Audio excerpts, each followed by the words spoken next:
How do I get more people to listen to my podcast? Because it's hard to do that. What they're really talking about is step number 4, marketing.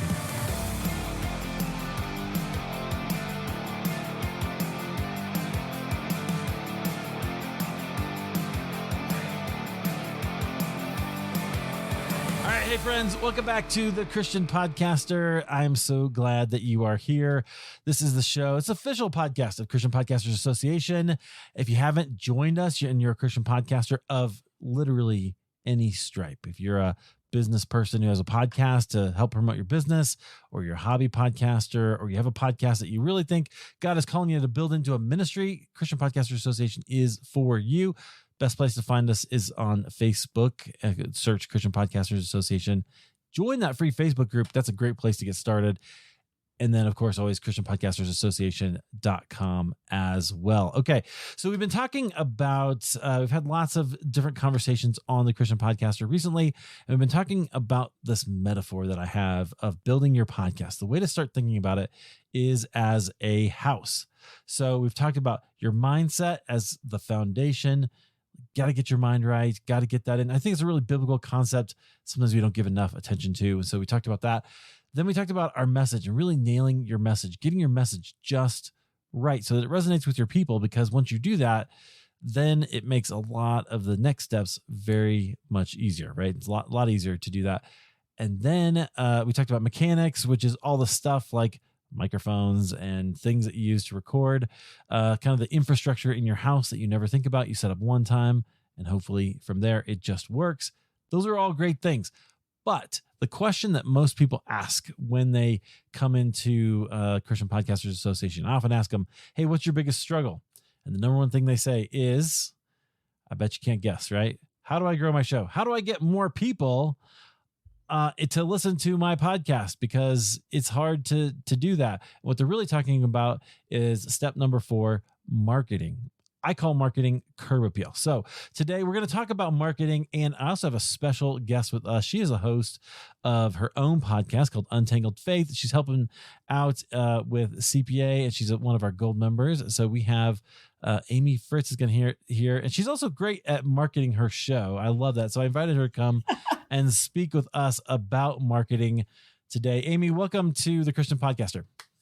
Hey, Eric, it's so good to be here. This is fun. I think people feel nervous about marketing because they've seen their friends slide into their DMs asking them to join their multi-level marketing direct sales thing. And Right. They don't want to be that person. So hopefully we will not be that person. Yes. You know where you see this is when, and I was guilty of this early on, when I would have my episodes were coming out or whatever on a Monday, being reluctant to share them, right? Being reluctant to put it out there. So maybe I'd put it out there one time, or I'd put it out there like just to kind of in this one little way or across social media. I eventually developed kind of a pattern that I would use that I think worked okay, but even that could probably use some improvement.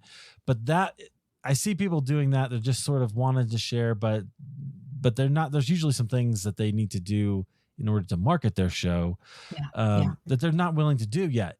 And so here's how I want to talk about this. I kind of break it down to these few different categories. There's some basic strategies, and then there's some advanced strategies. And so I think we should just kind of run through those. But a couple foundational pieces we have to add before we talk about basic strategies, right? I think the first one is show notes. Okay. You know where I'm going with that, right? Yes. Okay. Because the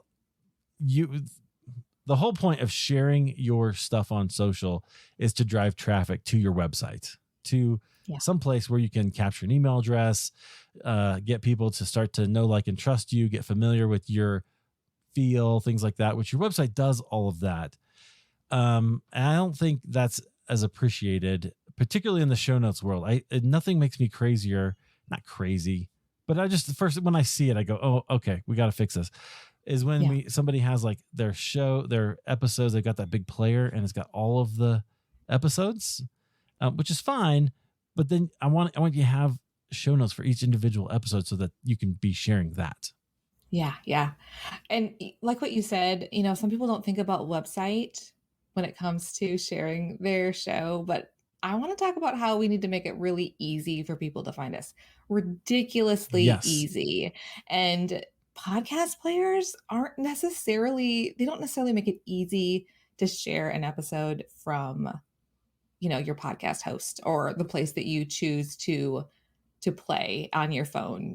Like, how do I get that to a friend? So we want to make it really easy for somebody to find us and get rid of all those barriers that people are like, oh, it's just too hard. I'm not gonna do it. Yes, that's a great point. Yeah, you're right. So you see that big thing, what is it, player, I guess, with all Yeah. the episodes. It's like, well, how do I text out? Even if they have a share button, it's not usually something that because you want to share that individual episode and you want that to be that Yeah. one page. Yeah. Really Yeah. The good. show notes should be like, hey guys, you loved this show. There is a place on the show notes for you to go to that's going to go straight to my webpage. That's going to have a dedicated page for each podcast episode that they can just click on, see Right. all your resources, there'll be an embedded player there for that particular episode. And that will make you so much easier to find too. If somebody is looking for the topic that you cover, they're more likely to find you if you have individual web pages dedicated to each episode. And doesn't have to be that difficult either. Right. I think that gets in a little bit to SEO, which I consider an advanced strategy initially, because initially you need to start out with some other things, but that is sort of this is why show notes is a foundational issue. Okay. The second one are the concepts of content marketing and copywriting, which I don't know. Like most of us, particularly if you're just starting out and you're not you didn't listen to hundreds of hours of marketing podcasts like I did, might feel a little bit intimidating, but it is a big deal. That is what you're doing when you're creating a podcast, your content marketing. I talked about this in the mechanics episode where I talked about your website and your show notes and some of this in more detail. But I talked about this concept of content marketing, the hub and spoke, right? So drive everybody to your website. All the stuff we're about to talk about are sort of spokes coming out of your website. Yeah. Yeah. So it doesn't have to be difficult either. People are going to find they're going to find your show. Well, the number one way they're going to find is their friends tell them. Right. Their friends tell them. But the number two way is somebody is going to be looking on Google or on their podcast player and they're going to type in something. Right. And you want them typing something in to bring you up. And you also, when they find your podcast, Eric, you want them to see what you've put in there as applying to them. Is that what I hear you saying? That's right. So and there's some writing that applies to that. That's right. That is copywriting. And so that's a kind of a big technical marketing term, but really copywriting is just framing your message in a way that appeals to a need of your audience. Right. Yeah. So there's my favorite thing. I'll just briefly, it's not my content. I stole it from Ray Edwards. So go check out Ray Edwards. He's got a great book about this. He's written millions of dollars of copywriting sales, right? Stuff that works. But he uses the metaphor pastor, Pastor. It's a problem. I've talked to you about this before, and we talk about this in Gold all the time because I try to get everybody to start using it. It's problem. You want to start with the problem that your audience has. It's amplify the problem, which means you're really talking about the stakes. What's at stake if this problem is not solved, right? So if you're talking a marriage podcast, and you've got marriage, you're talking about communication. What's at stake if you don't learn conflict resolution, for instance, right? Okay. That's pretty easy to say in that case. And then you offer a solution and your episode is that solution, right? Well, in this episode, we talk about that. And then you might add a testimonial. This is for a sales page. So like a testimonial, but you might even say, this is how that works for me or for my guest. And then you make an offer, go listen now. Risk-free. Hey, it's free, right? Whatever. So what we really want, Eric, is somebody to click download. We want somebody to click download or click play. Right. And which is your offer. That's what you're asking. Likely. Yeah, they're more likely to do that if they read the title of your episode and it solves their problem. Or it opens a loop, right? Or it creates it's like, hey, that's a question I've had. Yeah. How do you answer it? Right. So this is a little bit of marketing psychology. You just want to open up that loop in somebody's head. Hey, I got a question for you in your email subject headline, right? Yeah. What's that question? Right. So then, I'm way more likely to open that up and go, what's the question? Even if I dismiss it after that, at least I'm going to open your email, right? Yeah. Yeah. Okay. I love that. All right. So those I think are basic foundational concepts that we need to have in place. Now, I talk about all the time when it comes to marketing, 5 basic strategies that we use. So let's just run through these. And I'm curious about your opinion and kind of how you do it for your podcast, because I know you've got I think I see your stuff and I see you like sharing a lot. And I see you doing it very, very well. So curious about your perspective and what you've learned as well. So the first one is email. Let's talk about email. Like, how important is email for a podcast? It's not the first way you find somebody, but it is a way to develop a relationship with somebody. And if you want to move from being a tinkerer to somebody that says, I think this might be a thing that might pay for itself maybe someday, or maybe bring in enough money to cover some of my kids' college expenses, you're going to want to have an email. And so making it easy for them to connect with you and for you to find them. People tell you all the time to build your email list. And so this is how you keep them no matter what platform fails you, right?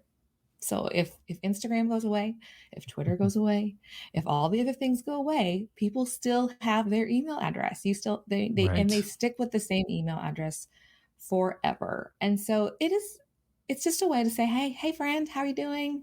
Here's my most recent episode. I'd love for you to listen. Tell me what you think. Let's continue the conversation. It's just one more step in that conversation and that relationship. And it can be as easy or as complicated as you want it to be when it comes to email. Absolutely. Which is a powerful, it's a powerful way to communicate with your audience and to keep connected to them, even as the social media landscape changes, right? Yeah. You can gather your people around one list. I've heard very, very high level online marketers say things like, my biggest regret is not starting my email list sooner. Amy Porterfield says that. I've heard a couple other people say that, because quite frankly, the money is in your email list, right? Yeah. So when you get to that stage of monetization, which we'll talk about in a couple of weeks, that is a thing that you need to have in place immediately. So you may as well start now, even if, no matter where you are, even if you've been podcasting for a little while and you still don't have an email list and it seems overwhelming, it's okay. There's actually really easy tools out there for you. So I would recommend, there's a couple I recommend. MailerLite is really beloved by a lot of people, and it's free. It has a free option that's really, really substantial enough that you can grow with it for a little bit. Yeah. The other one, I still love ConvertKit, which now has a free option. So that's great. I just love everything that they do. Nathan Barry is really cool. He's one of the entrepreneurial guys that I follow a little bit. And then we have Aweber, which actually has a connection, which is kind of old guard, like old school thing. But they developed this new thing that takes your RSS feed. So when you publish an episode, it'll actually grab that and grab your show notes, turn it into an email, and send it out for you automatically, right? Which just takes a little bit of setup. It's magic. Which is super cool, right? I use Aweber, but I do not use that tool just because I want to customize it a little bit more. Yes, so, and quite frankly, you should. But if you're overwhelmed by all the things and you just want to do an automated thing, you can do that. That's like the minimum that you should be doing. Yeah, and every one of these mail platforms that helps you has tools that help you learn how to reach out to people, because they want you to be successful too, because that's how they're successful. Right. So email is highly important. That's interesting that you use Aweber. I'm glad that you use that. I use Kajabi for my websites. And so for CPA, that is all within there. I'm kind of a huge fan of all-in-one solutions, which is I just don't like flipping between all the things and all that. Give me simple one place. That's what I do.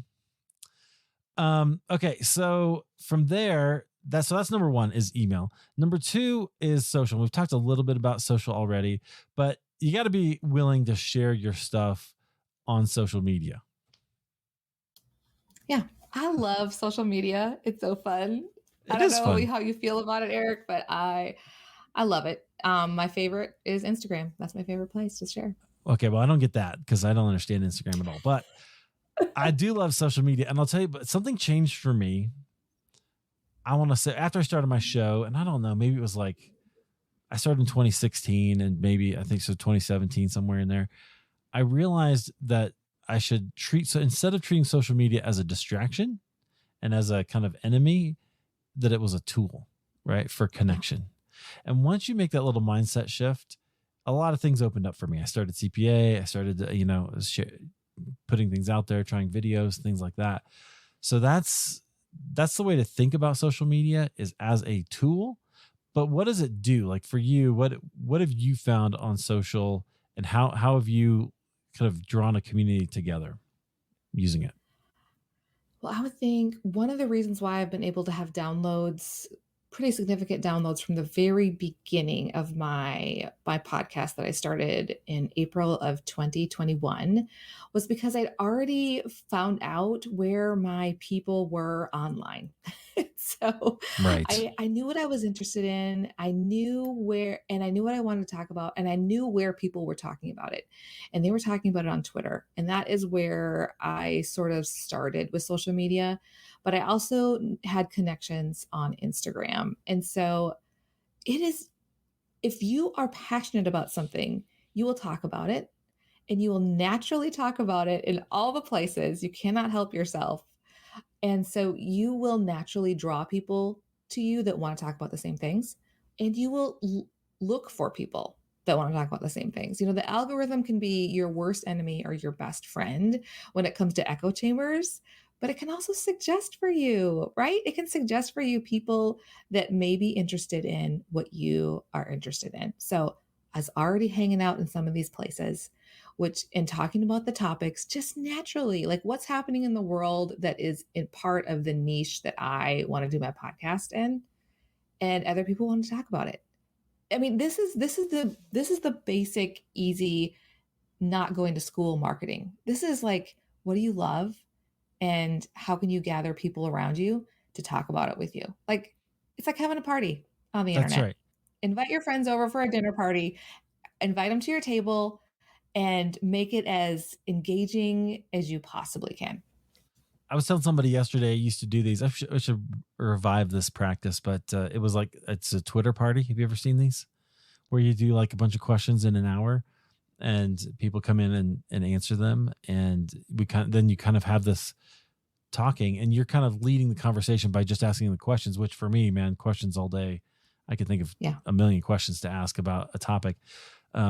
But I got kind of tired of it. There's a significant amount of setup with that, but it was a cool situation to get people engaged and talking about the idea that I wanted to talk about that week. Okay. So social sharing, you need to put it out there. I generally recommend to your point, absolutely go where your people are. So that's the kind Yeah. of the key thing. But share, I try to adopted kind of a be everywhere approach. So even if I'm not always on Twitter, I still am posting my show on Twitter because it's findable there. Yeah. I'm active on Facebook, LinkedIn. I always post on LinkedIn, which at the time when I first started, I was trying to not be known as a financial professional because boring, right? But I Yes. was able to. I wanted to start talking about the things I wanted to talk about and be known on there as for the things I do. Shouldn't neglect Pinterest, I don't think. Which I don't know. That's Pinterest is more of a search engine. We have a I great have video. neglected that. I have to admit, I have neglected that.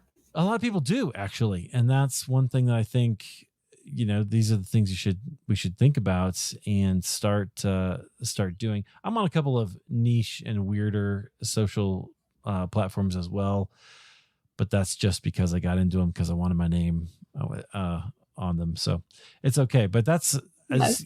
developing a strategy every week. I go in. I actually take this is where show notes is a foundation again. I actually take. I open up all my social medias. I have them on a tab, so I just open them up and they're all on the tab. I get my email, whatever I wrote to my email list, which is through that copywriting lens, right? And that's what I share across socials. And then you got to tweak a few things. Don't post a link in your main question or your main thing for Facebook, put it in the comments, all that kind of stuff. Do Instagram and all that. As a basic level, like that's at least what you should be doing. Yeah.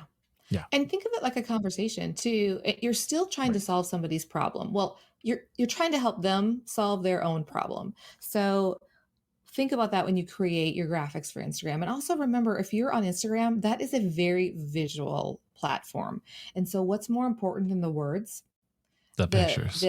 The picture that you put together, a really beautiful picture or something really interesting that you created, like in Canva or something that asks a question or grabs somebody's attention. That is more important than writing a big blog post in the copy of it. People aren't as interested. You want to start a conversation and then bring them to your podcast. You just want to make it easy. One more step, one more way for them to remember, oh yeah, Amy does a podcast. Amy has it out on Wednesdays. It's podcast day. Right. She's reminding me to go check my podcast feed. You're just making it easy for people. You're not bothering them. You're making it easy for the people that want your information to get it. Yes. Okay. This applies to both social and email. I've heard Donald Miller say this. I don't care if people open my email, because if they see it in their feed, in their inbox, they're thinking about me, right? I'm staying top of mind and just to think. So you want people to open it, right? You want people to read it and to click a link or something, particularly if you're selling something, that's a different story. But when you're just sending out your email, if it's that little reminder, like you talked about, to just go, oh yeah, let me go download that because I'm going for a walk or because I'm going to the gym or I'm doing dishes or whatever. That's what you're after, right? That's what you need. You want to remind them to do that. Okay. One other thing I want to share about social, because it's my favorite tip, that I don't see enough people doing, is asking questions. So one of the things you have to do when it comes to social media is make your interactions about your audience, which is what I hear you saying about creating a conversation, right? Yeah. Make it about your audience, not about you. So don't say, hey, what'd you think of my latest episode? Probably nobody's going to answer that. But if your latest episode was about, I don't know, let's talk, SBC is in the news right now. We want to talk about the issues. We'll just talk, they're in the news. You might say, what is your, like, how do you respond to the SBC situation? Have you been to a denominational meeting, and would it be fun for you to take your vacation to go sit in a denominational meeting? I would tell me in the comments. No, you couldn't pay me enough, but that's a different story. So, but that's okay. But you see, so you're asking a question, right? So where it's about somebody, and you actually want to leave it very open-ended and very, very, so there's space. Like I used to try to fill in, like because I didn't want people to think I was stupid, like I didn't think of something, but actually you want to leave in some space there for people to fill in gaps. And if you do that, people will respond. I can guarantee you. I asked the question, has God ever spoken to you? Not too long ago on Facebook. Mm-hmm. The whole gambit, like everybody from people who were like every day, right, to people who are like, no way, God only speaks through scripture. Okay, well, that's interesting. It's a good conversation. It's a great conversation. And then people make those comments, you respond to those comments, and then you ask them another question. And you never just say what your opinion is. You ask them a question over and over and over again, and you'll end up with lots and lots of engagement and comments, so that then and do this around the topic of your show, right? So do this around your latest episode. Think of one question that you can engage people. So then if they've engaged you on social, on that platform, you share your episode, they're more likely to see it. That's what you're after. Yeah, absolutely. I've seen that happen time and time again. Yeah. Creating conversations. I love that one. Okay. So we got 3 more. We're going to dive into those right now. So the next one is guesting, being a guest. So I love podcast guesting as a strategy. It's kind of a thing that we do. But what's been your experience with like guesting, getting on shows, and kind of how that helps your show? Well, people like to have podcast hosts on their show because we love to talk. And we often have an understanding of the technology involved in it. There's less hoops to walk through. We know how to keep there from being too much awkward silence in there. I find it to be fun. You just think of it as one more really fun conversation to have. What you're doing is the most effective guesting would be looking for podcasts in your niche that you have some sort of overlap with. People that listen to that would might be interested in yours, and you talk about the overlap of your thing that you are passionate about and the thing that that podcast host is passionate about. And then in the best case, you have some takeaway for everybody that they'll continue talking about it. They'll want, maybe you have created a resource. What I have done for people is that sometimes I have an interesting story. And so I think what will happen after this podcast airs, hopefully people will come to my social media and they'll come to my podcast and they will be like, what was that story again? And then I want to make my home ready for them to show up. So when they walk in the door, what do I want them to find? So part of that is working with the podcast host, with giving them links to you. And then just making it easy for them to be like, oh yeah, this is a new podcast that I might like. So like I said before, these can be as easy or as complicated as you make it. Like I have done a podcast, or I've done an Instagram post where I said, if you are new here, welcome. Here's where I'd start. Here's a quick start guide to the Untangled Faith podcast, episode 17, 25, and this. You're going to love this. If you loved this conversation, you're going to love these episodes. Absolutely.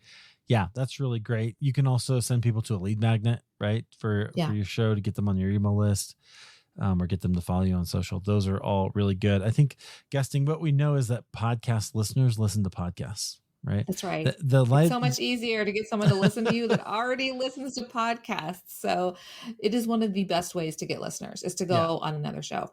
The latest stats that I've seen, I think, are the average podcast listener listens to 7 shows a week. So that's pretty good. You want to become one of their 7. That's the idea. So you do that by getting on other shows and making them aware. Some of my favorite podcasters I found because they were on other shows that I loved to listen to. And then I would switch over and go, ooh, I want to listen to more of them. And I did. Like a couple of them I listened to many, many, many hours of, because I just became a fan. In fact, I would even say, so I don't know if I've ever told you this story. There's a guy named Michael O'Neill. I've talked about him a little bit, but I found him because he was on John Lee Dumas's show. And I literally listened to hundreds of his episodes when I had to work a real job. And I was bored out of my mind bouncing people's checks. I would listen to his show. And he's where I got a big chunk of my entrepreneurial training, right? So you just never know. But his style was more conducive to my personality than, like, at the time John Lee Dumas would do a very structured interview where he would only ask the same questions, right? So I was like, oh, that gave me an idea. I can actually do this. So that guesting, anyway, the whole point is guesting will expose you to more people. Okay. The next one is great guests, and you do a great job at getting great guests. So you want people whose platforms you can borrow, right? And you can do. I'm not convinced anymore. Like, it helps some. Like, I love when I have an author and I can tag InterVarsity Press in my Twitter or something, right? Get in front of a whole bunch more people. That's great. But sometimes it's not even like the highest profile guest that's the important one. It's somebody who's also doing the work kind of at your same level. But what do you find? I agree. Okay, this is going to sound controversial, but there are so many interview shows out there.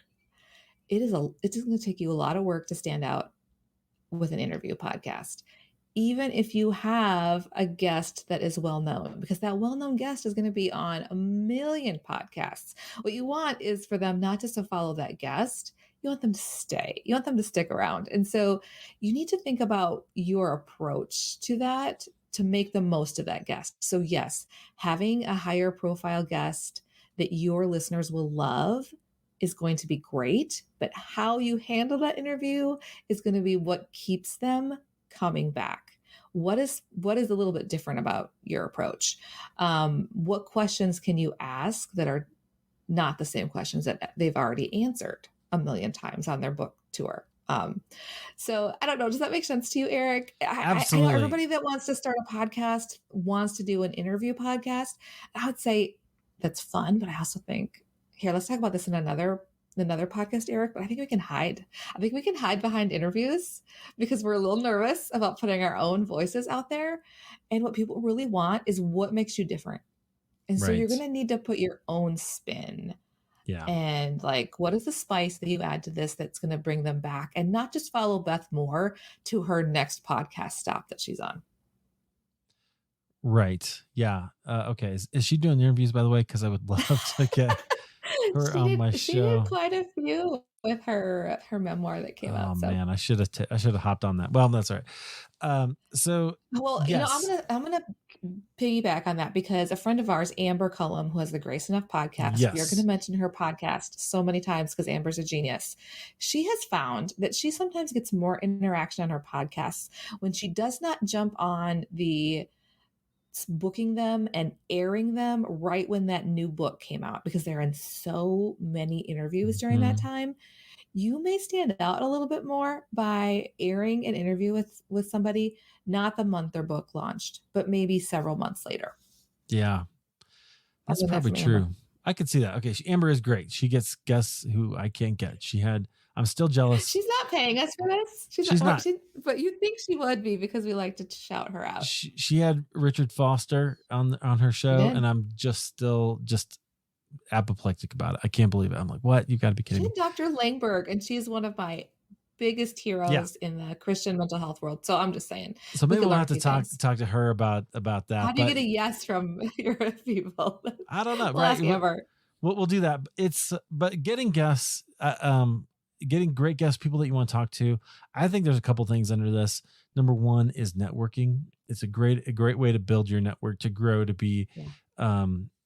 to get in front of other people that you otherwise couldn't, and that you otherwise wouldn't be able to talk to. So like somebody that That's I true. think of is, I had James Bryan Smith on my show last year. That And was my favorite episode that you have done because I've never heard you so leaned in. I was totally, I So was leaned into your to the episode. Like you were all look, there. I may or may not have been fanboying out, but he You were. was so, like, his mentors are Richard Foster and Dallas Willard and Henry Nouwen, and Rich Mullins lived in his attic, right? I was like, you gotta Rich be kidding me. Mullins lived in his attic. What? Yeah. That was nuts for me. So, but yes, I was in on that episode, but I got to interview him because I have a podcast and because we're in the same kind of genre. And so you get to do things like that. I think that's really important and powerful. You get to interview your mentors. I've had Oz Guinness on my show a couple times. His work, I can tell that story maybe some other time, but his work literally changed my life, shifted my perspective from going to trying to tell people what to do to trying to tell stories. That was a whole difference. So big deal, right? For me to interview him. So the question for you, friends, is who do you want to interview? Who do you want to know in your life that you have a bucket list and you're like, hey, these are the people I'd love to talk to. Wow. Then you can do it. Like you literally can do it. At this point, I'm fairly well convinced with podcasting, there's like some levels of government I can't quite reach yet, but for the most part, I can reach almost anybody that I want and get them either on my show or I can connect to them somehow if I want to, if I'm really persistent about it. So, okay. So that's great guess. I think there's a lot more to be said there. We haven't even talked about the strategy of talking to publishers and we kind of touched on a little bit, but getting free books, never pay for a book again, my friends. Maybe if you want to hear about that, let me know, comment in the thing, and we'll maybe do a whole episode on that. I'll get my friend Krista Clayton from IVP to come on and maybe talk about that. All right. So lastly is community. So we have email, social, guesting, having great guests, and then starting a community around your idea. And this is one I've added recently to the marketing idea. You know why? Because I realized that what I did when I started halfway there was to start CPA actually, right? So, and I think that helped grow. People were like, who is this guy? I'm going to check out his show. And then they started becoming listeners, which that was not why I did it at all, but that I think it helped. So do you have a community? You've got a little Patreon community, right? That you use. Mm-hmm. So what do you think about community and why is that an important aspect of marketing? When I think about the podcasts that I have found and listened to, I feel like part of it is because I want to listen to something my friends are listening to. I know that somebody I know is listening to it, and we're going to be able to talk about it. I'm Right. going to see my friend Mandy at church, and I'm going to say, "Did you listen to that bonus episode about steel magnolias from the podcast? It was hilarious." And like the idea of listening to something that you know other people that you are like in sort of an affinity group with, like maybe it's your board game group, maybe, like you can create a community around so many things. My husband's a board game fanatic. There are board game and strategy game podcasts. They're like Pathfinder and Dungeons and Dragons podcasts out there that have been going for years. So I'm Wow. just saying there are a number of really creative ways. Now I have a Discord with my Patreon. It's not super active because I would say my listeners are a little bit older than the Discord people. People that are like my Sure. kids' age, young adults, they're on Discord all the time. So if your people are young adults, get on Discord, make a channel like a Facebook Yeah. group, and start the conversation. But the other thing is, you can create community just by having conversations online, Right. and so even if you didn't create a Facebook group, if they know you're always going to be talking about your show in a certain place online, on your Instagram account, in your stories. The stories is kind of one way. So on your Instagram post where people can post and they can see who else is posting. On Twitter, when everybody is talking about like, oh my goodness, did you see like Twitter is about to burn to the ground? Is it still going to be here tomorrow? Or, whatever it is that people are interacting. So wherever it is that you land, if it's a Yes. place where people can see each other Yeah. and hear from each other, it's even better. Like I have found guests for my show from talking about my podcast online. They aren't like an expert or anything, but they become my friend. And I'm like, you have some Right. ideas about things? Come on my podcast and share your thoughts. And Let's now they're talk my about it. friends. Absolutely. I think community is really powerful because one thing that's missing in our society is shared experiences, right? Like we used to have, and different times it's been different things, but it used to be everybody had to read the paper because that's where you got news. That's where you got everything, right? You got Yeah. sports, whatever. Well, nobody does that anymore. And now it's all online and it's so fragmented, or watching TV, even. I think about all the, everybody's watching documentaries or whatever. We don't have those common experiences. And so bringing people in together to one place, whether it's a Facebook group or a Mighty Networks group or whatever you want to do, that allows you to have that conversation, I think, in a safe space where people are not going to be, maybe they're judging each other or interacting, but hopefully they're not, being mean to each other, and you can regulate that. For instance, I was telling somebody yesterday in CPA, we don't talk politics. We don't talk theology, even even though we're Christian podcasters. I spent way too much time in my 20s having theological arguments. I don't need to do that now. And neither do you, quite frankly. So we can just not do that. You can do it on your podcast if that's what your podcast is about, right? Right, but the we community isn't for that. Yeah. Right, we talk about podcasting. At least the CPA community isn't about that. Right, yeah. Exactly. So we talk about podcasting there, and sometimes that frustrates some people.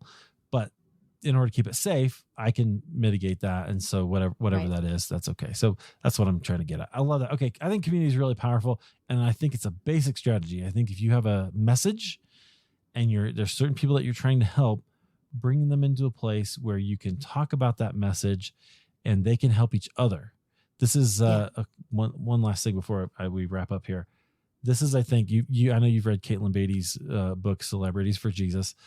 So good. That she talks about is proximity. What is it? How does she call it? A celebrity is influence without proximity, right? Yeah. So creating a community is one way to build that proximity. So where you actually interact and know people, even if you have a very large group. Okay. Yeah. We could say a lot more about that, but that's the idea. Amy, we have a couple of advanced strategies. We're pushing our time here. Let me just mention them. And then maybe some other time we can talk about them as well. Does that sound good? Okay, here's two. Yeah. Maybe, I don't know if you had any others. You're welcome to add to this. I think the two that are advanced strategies. And what I mean by that is I want you to get down, email, your social, your guesting, being a great guest, and your community. I want you to get those things down first, those 5 things down before you really like dive into these 2 things, which is SEO, which we mentioned earlier, search engine optimization, really honing in on your website and focusing on that and trying to come up for certain things in searches.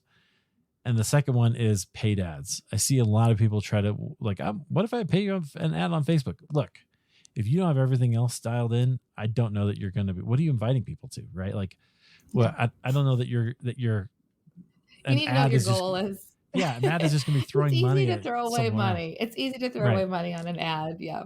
I don't get that psychology. I think just that is an advanced strategy when you have something that you're refined and you're ready to go with, in my opinion. I don't know. Does that make sense?